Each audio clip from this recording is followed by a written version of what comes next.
하나님의 말씀은 구약성경 여호수아서 15장 18절부터 19절까지의 말씀입니다.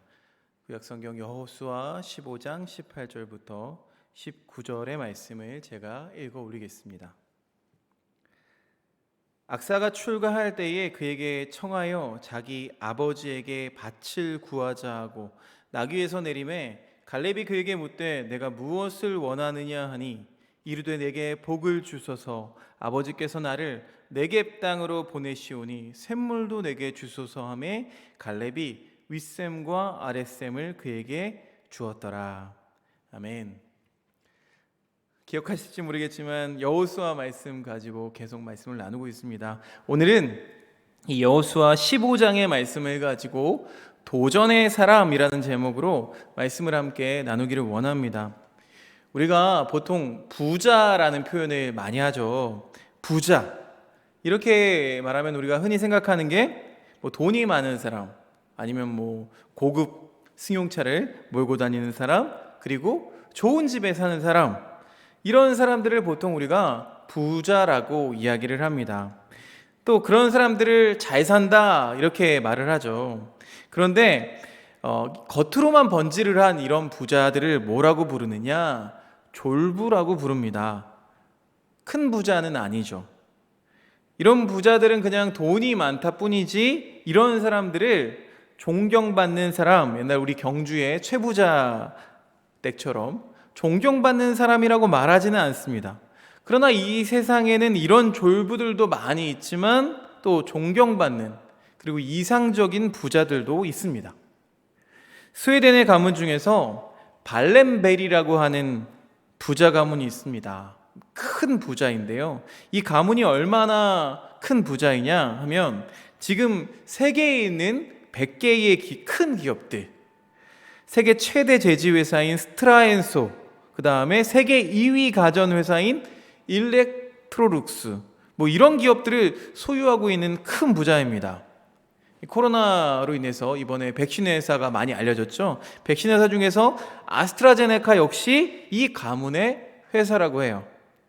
이 돈이 얼마나 많은지 스웨덴 주식시장의 40%를 이 가문의 회사들이 다 쥐고 있다고 합니다.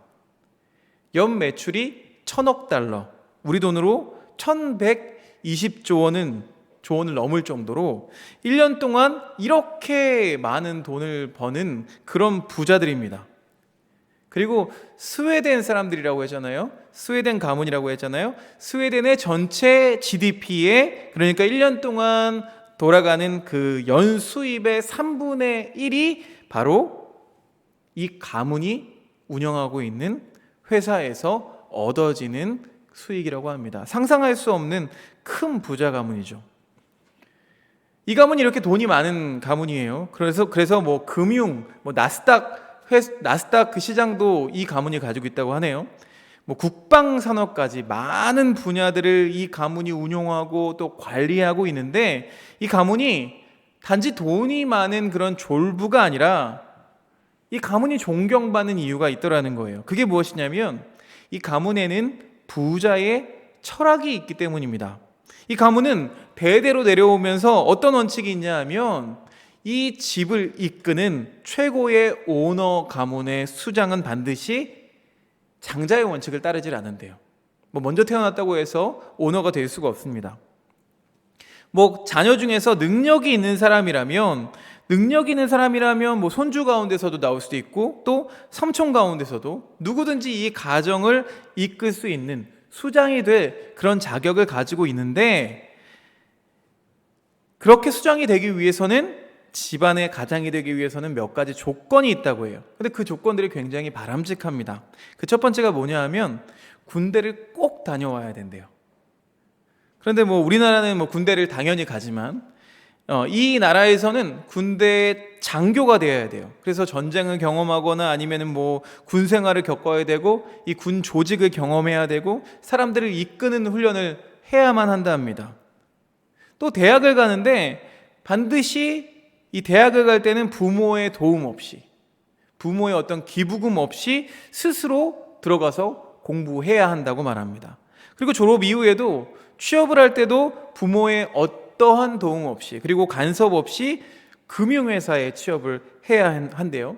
그래서 그곳에서 많은 인맥들과 돈의 흐름들과 이 실무들을 익힌 이후에야 수장이 될 수 있는 자격이 주어진다고 합니다.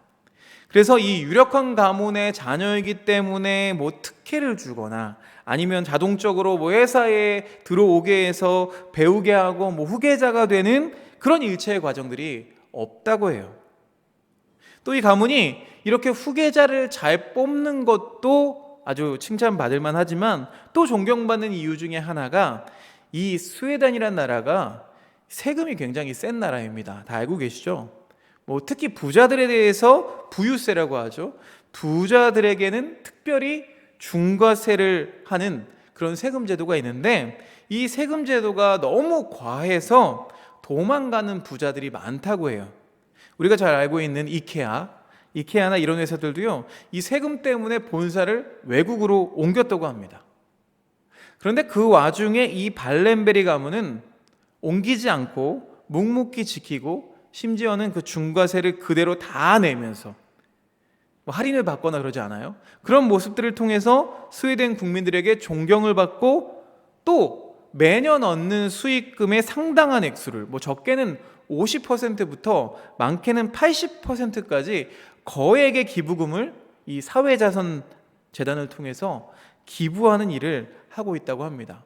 그래서 지금도 이 발렌베리 가문은 이름은 뭐 그렇게 유명하지 않지만 티나지는 않지만 국민들에게 스웨덴 국민들에게만큼은 존경받는 그런 가문으로 남아있다라고 이야기를 합니다. 저는 이 이야기를 들으면서 그런 생각이 들었어요. 발렌베리 가문은 참 지혜로운 부자다. 돈이 많은데 그 돈을 가지고 자기들을 위해서 뭐 큰 부요함을 누리고 좋은 집과 화려함 또는 갑질을 하면서 뭐 살아가는 것이 아니라 그 부요를 가지고 국민들의 마음을 사는 거죠.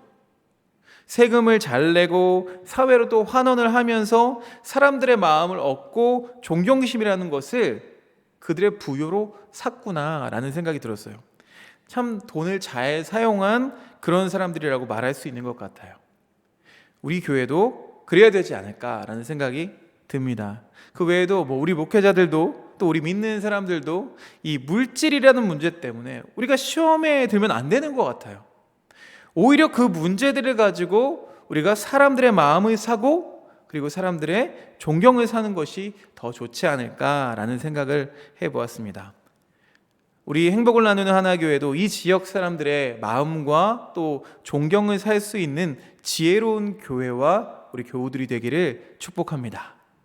자, 서론이 길었죠. 이렇게 오늘 제가 한 가문에 대한 이야기를 했는데요.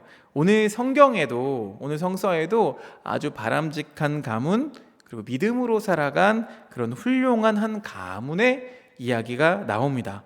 바로 유다 지파의 이야기입니다. 야곱이 12아들을 낳았고 그 12아들이 이스라엘의 전신이 되는 12지파가 됩니다. 그런데 이 12지파 중에 이 유다 가문은 사실 네 번째 지파인데 그러니까 장자가 아니죠. 그런데 유다의 아버지인 야곱은 이 장자라는 것에 대해서 굉장히 상처가 많은 사람이었어요. 정확히는 모르겠지만 이 삶을 보면은요 상처에 대한 이야기가 속속 등장을 하죠. 그래서 르우벤이 첫째인데 이 르우벤이 이스라엘의 첫째 가문이 되지를 못하죠. 오히려 나중에 이 야곱이 축복을 할 때 르우벤에 대해서는 축복이 아니라 오히려 저주에 가까운 이야기를 합니다. 그리고 오히려 이 네 번째 순서였던 이 유다가 중요한 지파가 되죠.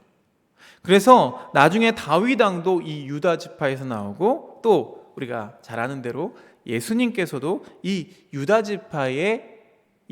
지파에서 나오게 됩니다.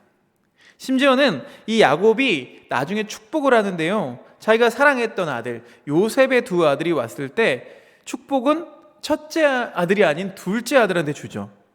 그때는 이 오른손이 더 권위가 있다고 생각을 했어요. 그래서 하나님이 이 오른팔을 붙든다 이런 표현들을 많이 썼는데 오른팔과 왼팔을 거꾸로 뒤집어서 첫째에게는 왼손을 둘째에게는 오른손을 가져다 대고 축복을 합니다. 그래서 아마도 이런 어떤 자기 마음속에 있는 상처 때문에 그 후대 자손들에게도 또 상처를 주고 있는 것 같아 보였어요. 이렇게 해서 이 유다 가문이 순서로는 네 번째지만 이 야곱 덕분에 중요한 가문으로 서게 됩니다. 이렇게 중심에 서게 됐지만 사실은 이 지파가 부끄러움들이 굉장히 많아요. 유다라고 하는 사람이 아주 경건하고 믿음이 좋아서 하나님이 장자로 세우신 게 아니에요. 귀하게 쓰시는 게 아니에요. 굉장히 부끄러운 게 많습니다. 차마 말하기도 나부끄러운, 집안에 대해서는 무책임하고 심지어 나중에는 며느리와 근친상간이 일어나가지고 거기서 쌍둥이를 낳게 되죠. 이런 비극적인 일들을 저질렀고, 우리가 이 여호수아서를 보게 되면 이 여호수아의 군대와 백성들이 하나님의 뜻을 이루기 위해서 전진을 하는데 그 전진하는 과정에서 여리고성을 무너뜨렸죠. 그런데 그리고 나서 제일 첫 번째 패배를 겪게 됩니다. 그 다음에 있는 싸움이 아이성의 싸움이었어요. 아이성에서 싸움이 벌어졌어요. 근데 아이성은 여리고보다 작았습니다. 그러니까 이 정도는 좀 할만하다. 조그만 거 별거 아닌데 라고 여겼는데 그 아이성 전투에서 패배를 겪습니다. 그 이유가 뭐냐 하면 바로 이 유다 지파의 아간이라고 하는 사람이 하나님의 말씀을 어겼기 때문에 그래요. 여리고 성에 있는 모든 것, 아이성에 있는 것, 여리고 성에 있는 것은 모두 다 하나님께 바쳐야 된다, 전리품을 다 불태워야 된다라고 했는데 이 아간이라는 사람이 보니까 버리기에는 아깝단 말이죠. 버리기에는 너무 갖고 싶은 거예요. 너무 좋은 거예요. 옷이 너무 좋은 게 있어요. 그래서 이걸 가져다가 자기 집 천막 밑에 감추어 두고서 나중에 쓰려고 했죠. 이 죄 때문에 이스라엘 백성이 여호수아 말씀에서 제일 첫 번째 실패를 맛보게 되는데 그것이 바로 이 유다 지파의 아간 때문에 벌어진 일이라는 거예요. 자, 이걸 보면은요, 여호수아서 전체를 보더라도 처음 시작부터 이 유다 지파는 실수가 많았고 그리고 아픔이 있었어요. 유다 지파가 얼마나 부끄러웠겠어요. 이 아간이라는 사람 때문에 도저히 얼굴 들기가 부끄러운 그런 상황에 처했어요.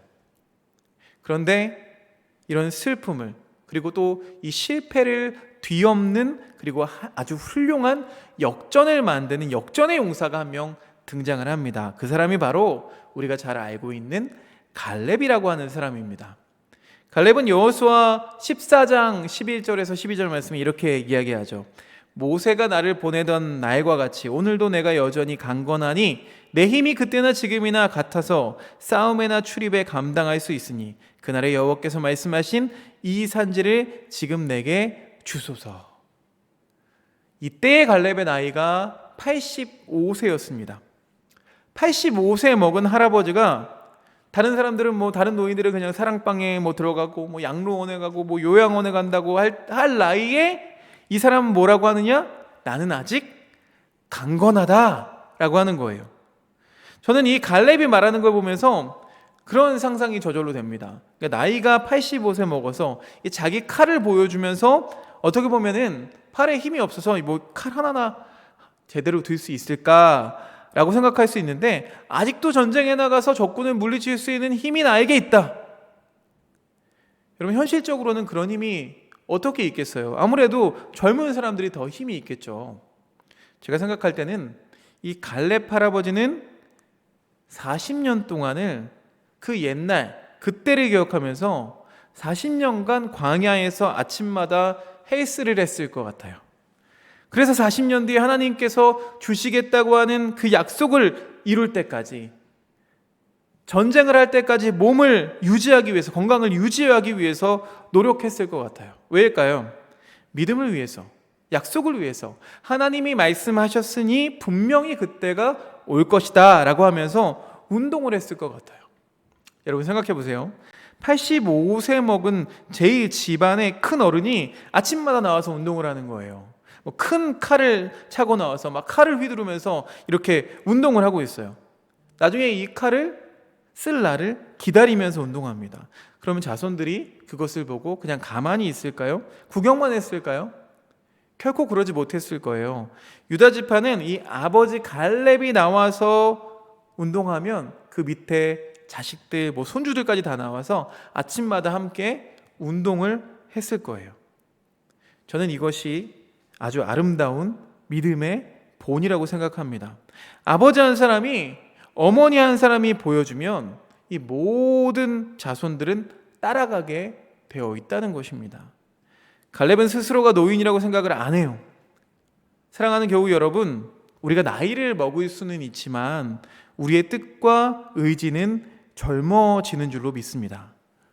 우리 육신을 쇠하더라도 하나님께서 주신 그 믿음 위에서 서서 주님, 나는 할 수 있습니다, 하나님의 약속을 믿습니다 라고 하면서 나아가는 그런 용맹함과 준비가 우리에게 있어야 될 줄로 믿습니다. 갈렙이 우리가 잘 아는 찬양이죠. 이 산지를 내게 주소서 그러면서 전쟁을 하러 나가요. 그런데 전쟁을 하러 나가는데 갈렙이 제일 만만히 싸울 만한 곳으로 간 게 아니죠. 성경을 보니까 이 갈렙이 가서 싸운 곳이 기럇 아르바라는 곳입니다. 지도를 보면은요, 기럇 아르바는 아르바, 즉 안악의 아버지다라고 불리는 곳이에요. 지도를 보시면 사해가 있는 좌편에 기럇 아르바가 있습니다. 아르바, 안악의 아버지란 뜻이죠. 시계를 조금 더 돌려서 이스라엘 백성의 과거를 보면 이스라엘 백성들이 40년 전에 모세와 모든 백성들이 이 약속의 땅에 들어가려고 하다가 겁을 먹었죠. 왜냐하면 안악 자손을 만났기 때문이에요. 이 안악 자손은 다 거인과 같고 무력이 출중하고 그 앞에 서니까 우리들의 모습이 너무 빈약해 보이고 정말 아무것도 없구나 라고 하면서 겁을 먹고 모두가 물러서야만 했어요. 그 대상이 바로 이 안악 자손이에요. 그런데 이 기럇 아르바는 안악의 아버지라고 하는 곳이에요. 지금 갈렙이 가나안 땅 중에서도 가장 강한 곳, 이게 후에 헤브론이라는 곳이 됩니다. 옛날 40년 전에는 무서워서 도망가야만 했던 바로 그 땅을 지금 이 갈렙이 싸우러 왔다는 거예요. 가장 중심부를 쳐들어왔다는 거죠. 사랑하는 교우 여러분, 우리가 싸울 때에 가장 강한 것과도 싸울 수 있는 그런 담대함이 우리 안에 있기를 소망합니다. 우리가 세상과 싸울 때에 제일 만만한 것, 만만히 이길 만한 것, 그런 것과 싸워서는 우리가 이길 수가 없는 거예요. 우리가 믿음이 있다면, 하나님의 약속을 믿는다면 힘들어 보이지만, 전혀 안 될 것 같지만 주님의 약속을 믿고 믿음을 가지고 내가 나아가겠습니다, 주님 나에게 힘을 주시옵소서, 그렇게 믿음으로 우리가 나아가야 될 줄로 믿습니다. 우리 교회에도 이런 정신이 있어야 돼요. 이게 교회의 정신이기도 합니다. 우리 교회가 역사가 이제 10년이 되어 가잖아요. 근데 열심히 하시던 분들이 계셨어요. 지금도 열심히 하시지만, 그러나 이런 생각 하실 거예요. 이제 좀 나이가 들지 않았나? 라고 생각하실 수가 있어요. 그러나 육신은 쇠하나 우리의 영성은 강해져야 하는 거죠. 그냥 나이가 들수록 기도에 힘이 있고, 그리고 많은 사람들에게, 또 특히 젊은이들에게 좀 본이 되어주고, 그러면서 야, 내가 기도하러 나오는데 니들 기도 안 하냐? 라고 하면서 끌고 나올 수 있는 그런 본을 보여주는 우리 교우가 다 되기를 간절히 소망합니다. 이게 바로 젊은 교회죠. 겉으로만 젊은 게 아니라 이게 바로 젊은 교회죠. 노인들이 많이 있으나 그러나 젊은 노인들이 많은 곳은 젊은 교회입니다. 반대로 젊은이들이 많지만 이런 믿음을 잃어버린 것, 그래서 힘이 하나도 없고 능력이 사라져버린 그러한 교회를 늙은 교회라고 부릅니다. 자, 이제 갈렙이 믿음으로 나아가요. 용기를 가지고 나아가요. 그런데 이 갈렙만 이런 게 아니에요. 이 갈렙의 정신이 그 후손들에게도 그대로 전해지고 있는 것을 우리가 보게 됩니다. 갈렙에게는 사랑하는 딸이 있었어요. 눈에 넣어도 아프지 않는 사랑하는 딸이 있는데 그 딸의 이름이 악사예요. 보험 아닙니다. 그런데 이 악사를 위해서 갈렙이 광고를 하나 냅니다. 악사에게 야, 네가 좋아하는 남자랑 결혼해라, 이게 아니라 뭐라고 광고를 냈냐 하면, 지금 싸워야 되는, 이제 이어서 싸워야 되는 기럇 세벨이라고 하는 땅이 있어요. 조금 전에 점령했던 곳이 기럇 아르바예요. 그런데 그 기럇 아르바 밑에 기럇 세벨이라고 하는 땅이 있는데 아르밧은 내가 점령을 했는데 그런데 이번에 저 세벨은 너희들이 한번 점령해봐라 라고 하면서 후손들에게 과제를 던져주는 거죠. 그러면서 조건이 뭐였느냐? 먼저 점령하는 자에게 내 금지 오겹 딸을 주겠다라고 하는 거죠. 이게 사실은 너희들한테 내 딸을 줄게 라고 했지만 이게 갈렙이 굉장히 지혜로운 거예요. 내 딸에게 기왕이면 사위를 얻는데 어설픈 사람한테 딸을 주고 싶겠어요? 지혜롭고 용맹한 사람에게 주고 싶었겠죠. 그래서 이 전쟁을 통해서 과제를 줘서 제일 먼저 용감하게 나가서 전쟁에 나아가 이기는 사람, 그 사람을 자기 사위로 얻겠다는 거예요.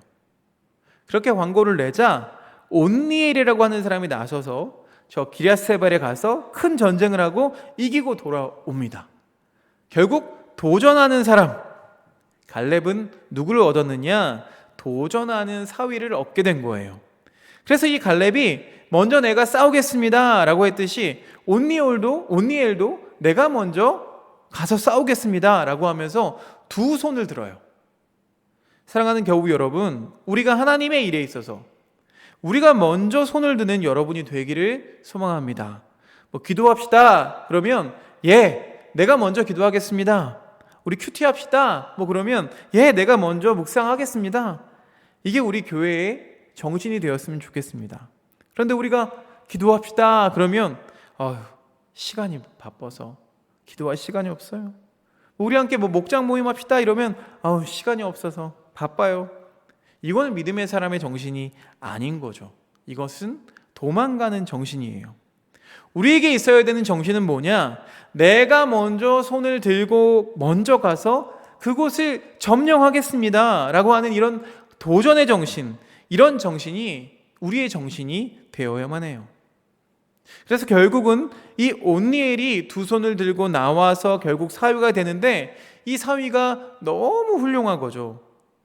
우리가 여호수아 뒤편을 보면, 여호수아 뒤에 보면 이어서 사사기가 등장을 합니다.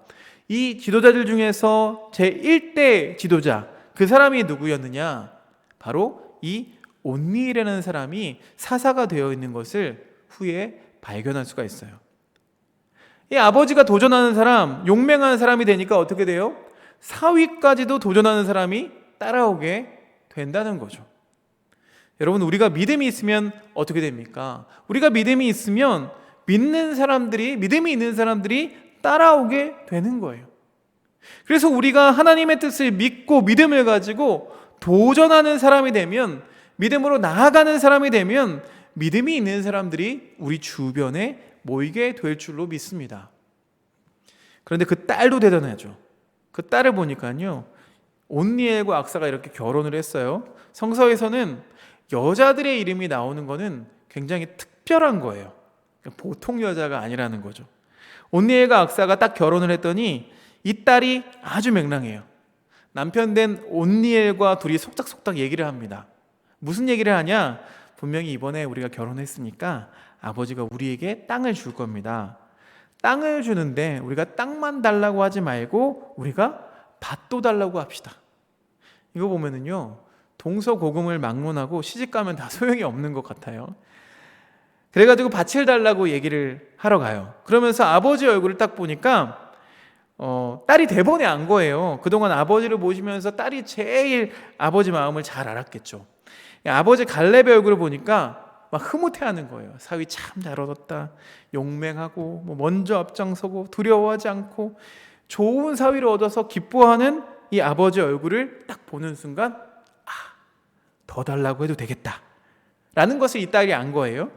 여러분, 이런 딸을 두는 게 좋은 건지 나쁜 건지 잘 모르겠어요. 근데 악사가 아버지를 보면서 뭐라고 하느냐?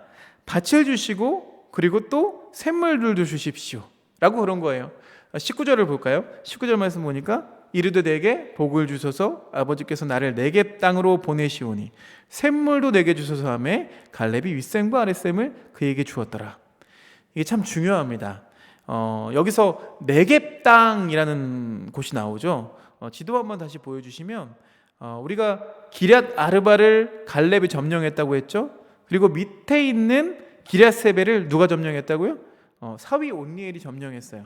그리고 그 선물로 땅을 주는데 그게 이 사해 밑에 있는, 사해 아래쪽에 있는 네겝 땅, 네겝의 사막이에요. 사막을 준 거예요. 장인어른 참 너무하죠. 지금처럼 그 기름을 시추할 수 있어서 석유가 나오는 것도 아니고요. 그냥 사막 땅을 준 거예요. 땅을 주는데 기왕이면 기름진 땅을 주면 좋잖아요. 그런데 무엇을 주었느냐?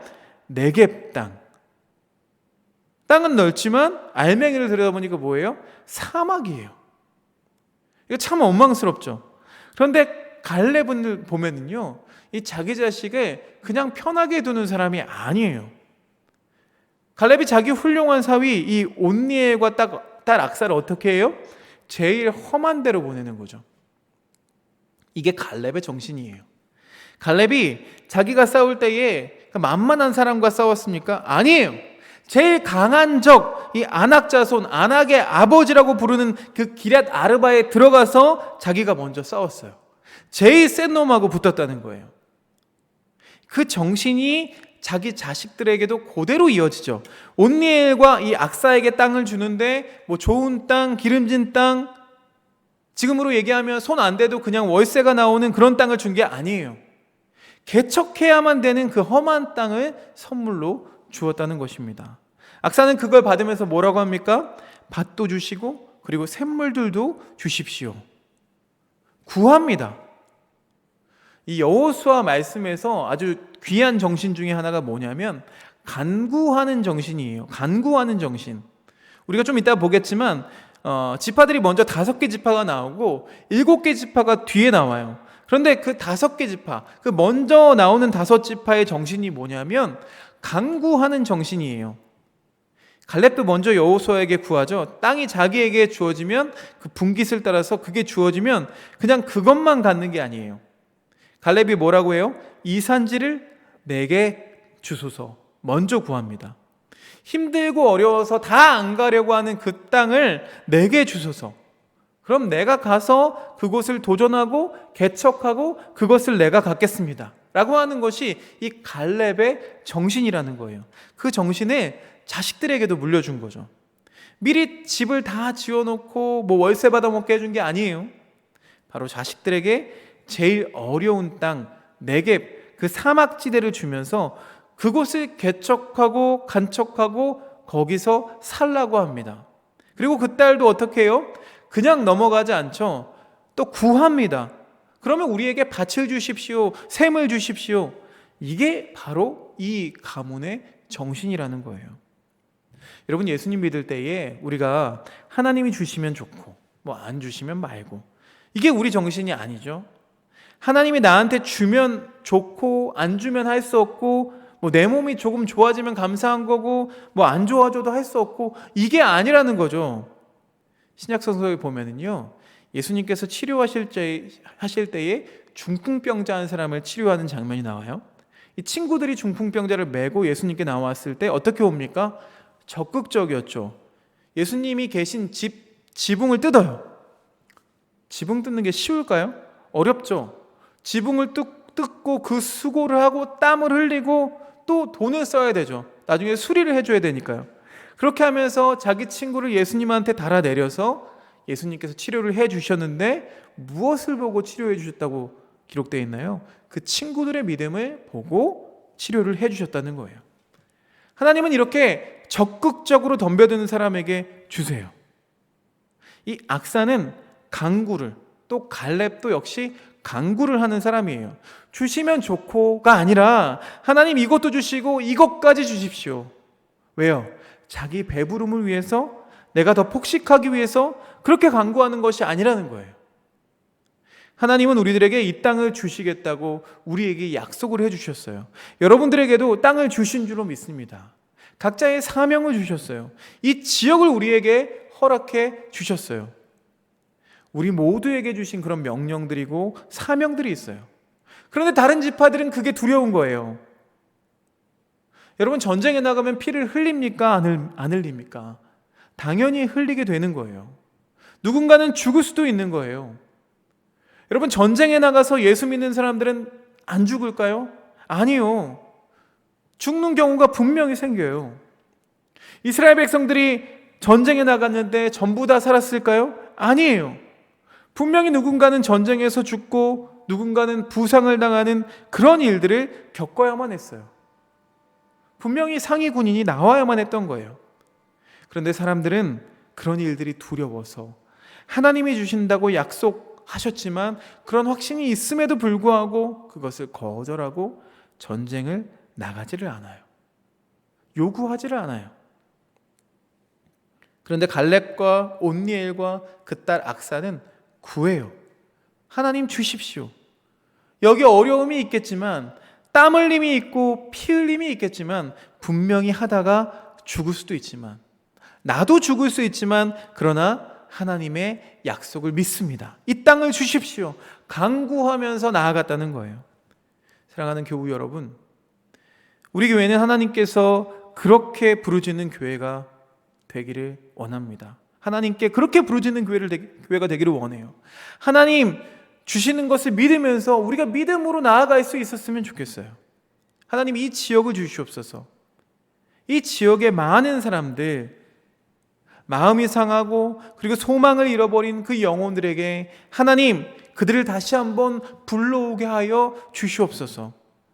하나님 우리 자녀들에게 또 우리 주일학교 아이들에게도 우리 차세대에게도 하나님 갈렙이 자기 자손들에게 이렇게 가르쳤듯이 하나님 우리 교회 자녀들은 우리 집의 자녀들은 그렇게 가르치는 교회가 되게 하여 주소서.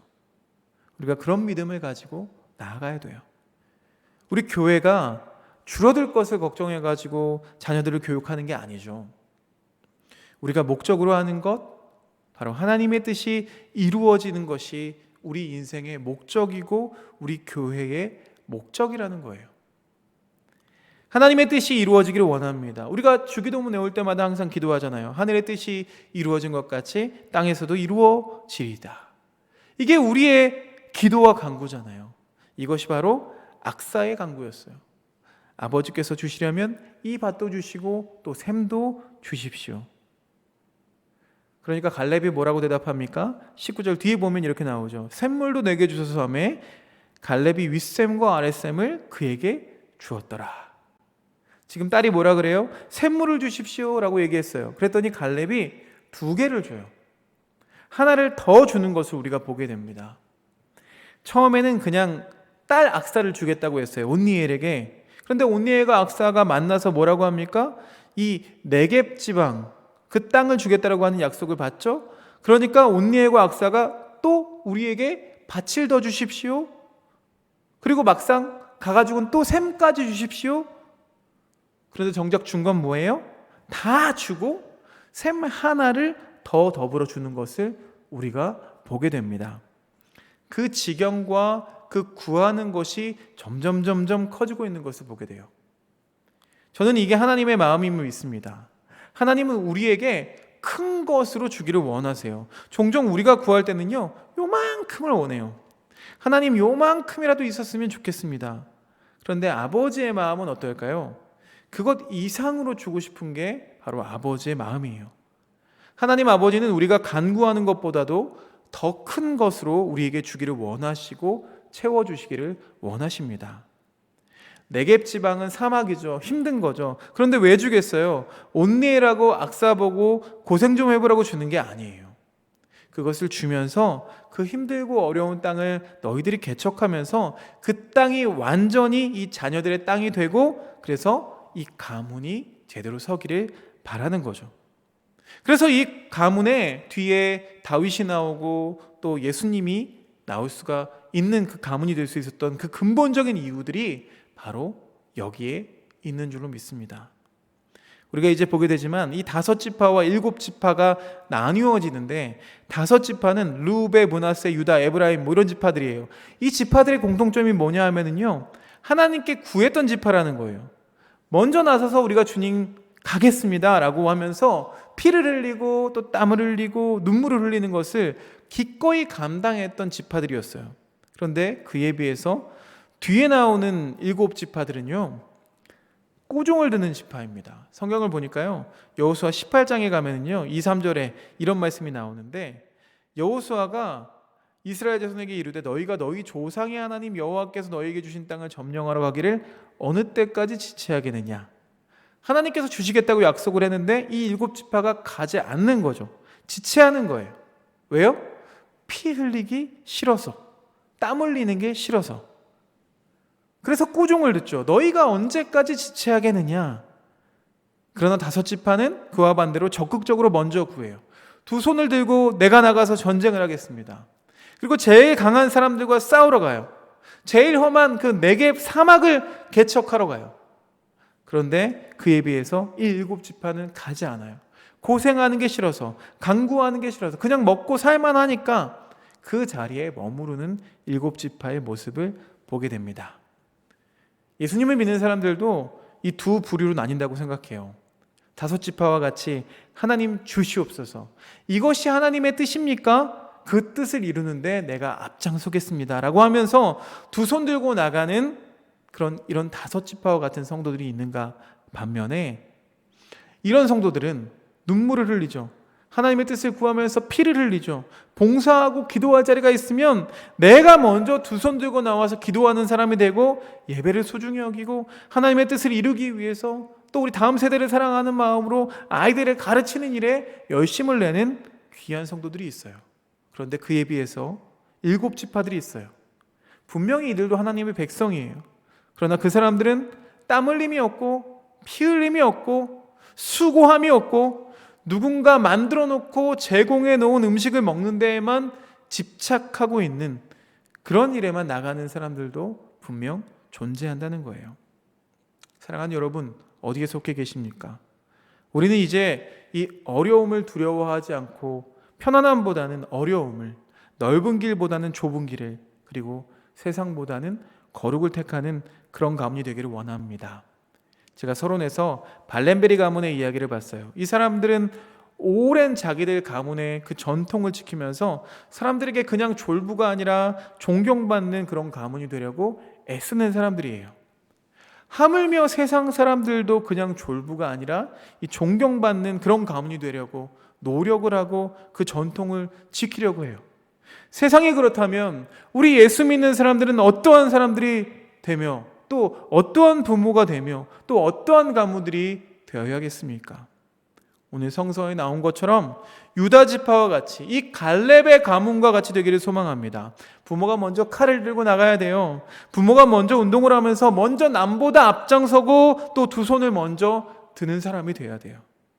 다들 주저주저 하면서 나서지 않을 때 우리 젊은 노인들은 내 몸이 약하지만 내 믿음은 그렇지 않다라고 말하면서 먼저 기도의 자리에, 먼저 두려운 일에 나서는 그런 믿음들이 우리에게 있기를 간절히 소망합니다. 우리에게 그것이 있으면 어떻게 됩니까? 그 믿음이 있으면 그 자손들이 그것을 따라가게 된다는 거예요. 우리 교회도 이런 도전의 일에 앞장서는 교회가 되기를 소망합니다.